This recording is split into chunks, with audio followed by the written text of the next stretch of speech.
သားမီးတို့အားလုံးပဲမင်္ဂလာပါဒီချက်ဒီနေ့ပြောပြမယ်ပုံမြင်လေးရဲ့နာမည်ကတော့ကျွန်တော်မေမေဗမာလဲဆိုတဲ့ပုံမြင်လေးပဲဖြစ်ပါတယ်ကလေးလေးတွေအားလုံးနားဆင်ပေးကြပါအောင်ရှင်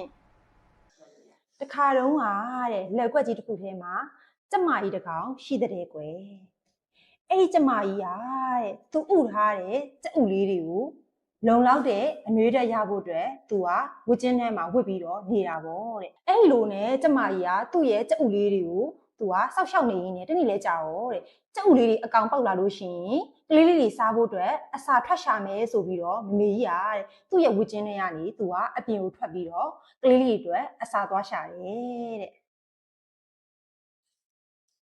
အဲ့လိုကျမကြီးဝတ်ကျင်းထဲကထွက်သွားတဲ့အချိန်မှာပဲတဲ့အဲ့ဒီဝတ်ကျင်းထဲမှာရှိတဲ့ကြက်ဥလေးတစ်လုံးဟာတဲ့တဖြည်းဖြည်းလှုပ်လာတယ်တဲ့အဲ့လိုလှုပ်နေနေကြက်ဥလေးကခွတ်ဆိုတဲ့အတန်းနဲ့အတူကွဲထွက်ပြီးတော့တဲ့အဲ့ဒီထဲကနေပြီးတော့ကြက်ဥလေးတွေကနေကြက်ပေါက်လေးတစ်ကောင်ကထွက်လာတာပေါ့ကွယ်အဲ့ဒီကြက်ပေါက်လေးကအပြင်နဲ့ထွက်လာတော့သူကနော်သူ့မမေကိုသူကလိုက်ရှာတယ်တဲ့ပကြည့်မမေဘယ်မှာလဲခင်ဗျမမေသူ့ဘလောက်ပဲခေါ်တဲ့မမေရဲ့အတန်ကိုမကြားတော့တဲ့ကြက်ပေါက်လေးဟာစဉ်းစားပြီးတော့သူကသူ့ရဲ့မမေကိုအပြင်ကိုထွက်ပြီးရှာမယ်ဆိုပြီးတော့သူ့ရဲ့အိမ်လေးတွေကနေပြီးတော့ကြက်ပေါက်လေးကအပြင်ကိုထွက်လာတယ်တဲ့လမ်းမှာလဲသူကမမေဘယ်မှာလဲခင်ဗျဆိုပြီးတော့မေးတာပေါ့တဲ့အဲ့လိုနဲ့ကြက်ပေါက်လေးကလမ်းလျှောက်ထွက်ရင်းနဲ့တဲ့တနေရာလဲရောက်တော့အကောင်လေးတစ်ကောင်ကိုသွားတွေ့တယ်တဲ့ကြက်ပေါက်လေးကအကောင်လေးကိုလည်းသွားတွေ့ရောတဲ့သူကဝမ်းသာသွားပြီးတော့တဲ့အဲ့ဒီအကောင်လေးရှိကိုချက်ချင်းပဲပြေးသွားလိုက်တယ်တဲ့ပြီးတော့သူကမေးလိုက်တယ်ကျွန်တော်မေလားခမညာ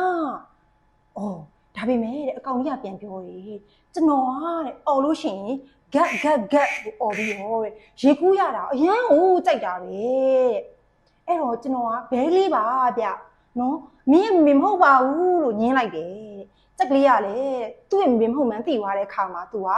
နော်ဘဲမာယူသွားနှုတ်ဆက်လိုက်တယ်တဲ့အဲ့လိုနဲ့ဘဲမာယူနှုတ်ဆက်ပြီးတဲ့အခါမှာတဲ့ကြက်ပေါက်လေးကအရှိကိုဆက်ပြီးတော့မမေကိုထက်ရှာတယ်တွိုင်းနဲ့တဲ့လမ်းတစ်ရာလဲရောက်အကောင်လေးတစ်ကောင်ထပ်တွေ့တယ်တဲ့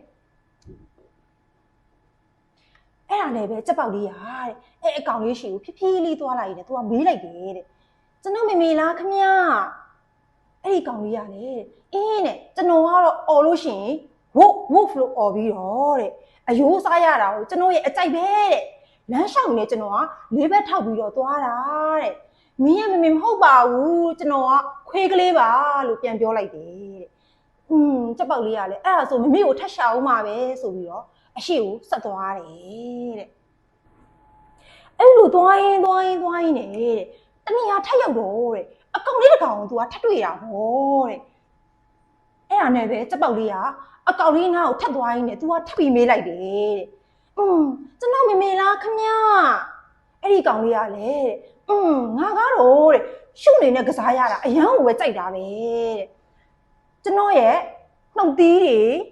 နှရွက်တွေကလည်းမင်းမတူဘူးလေတဲ့ကျွန်တော်ကဝက်ကြီးပါလို့ပြောတယ်တဲ့ကြက်ပေါက်လေးကလည်းသူ့မင်းမဟုတ်မှန်း तू ကလည်းတိသွားပြန်တော့တဲ့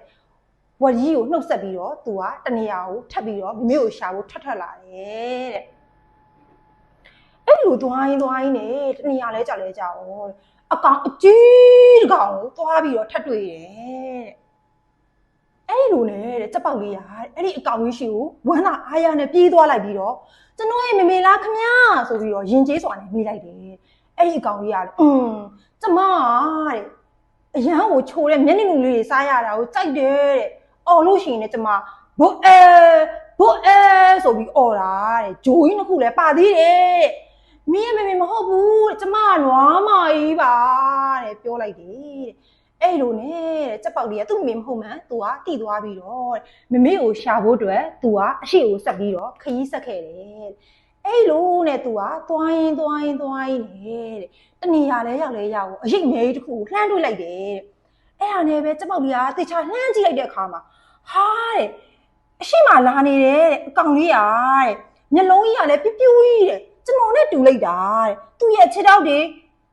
နှုတ်သီးတွေကလည်းကျွန်တော်ရဲ့အတိုင်းပဲအယောင်သွေးအတောင်ပန်းတွေအမွှေးတွေကလည်းကျွန်တော်လိုပါပဲလားတဲ့ မမေများဖြစ်နေမလားမသိဘူးဆိုပြီးတော့ तू ကပြေးပြီးတော့မမေရှိသွားလိုက်တယ်ပြီးတော့ तू ကអော်လိုက်တယ်မမေကျွန်တော်ရဲ့မမေလားခမကျမကြီးကလည်းသားလေးကိုတွေ့သွားတယ်ဟေးသားလေးရေဟုတ်တယ်ကျမကတသားရဲ့မမေပါပဲရှင်တသားရေမမေကတသားတို့မောင်နှမတွေစားဖို့အတွက်အစာသွားရှာတာကွအခုအစာတွေလည်းရပြီဆိုတော့မမေတို့တွေအိမ်ကိုပြန်ကြစို့လို့ပြောလိုက်တယ်အဲ့ဒါနဲ့ပဲတဲ့ကြက်ပေါက်လေးက तू ကတဲ့သူ့အမျိုးနွယ်ဖြစ်တဲ့ကြက်မမေကြီးကိုရှာတွေ့သွားပြီဆိုပြီး तू ကအယံကိုပျော်ရွှင်သွားတာပေါ့တဲ့အဲ့လိုနဲ့ကြက်ပေါက်လေးရဲ့သူ့မမေရဲ့ကပျော်ရွှင်စွာနဲ့တဲ့သူတို့ရဲ့အိမ်လေးတွေကိုတူပြန်ကြတာပေါ့ကွယ်ပုံမြင်လေးကတော့ဒါပါပဲရှင်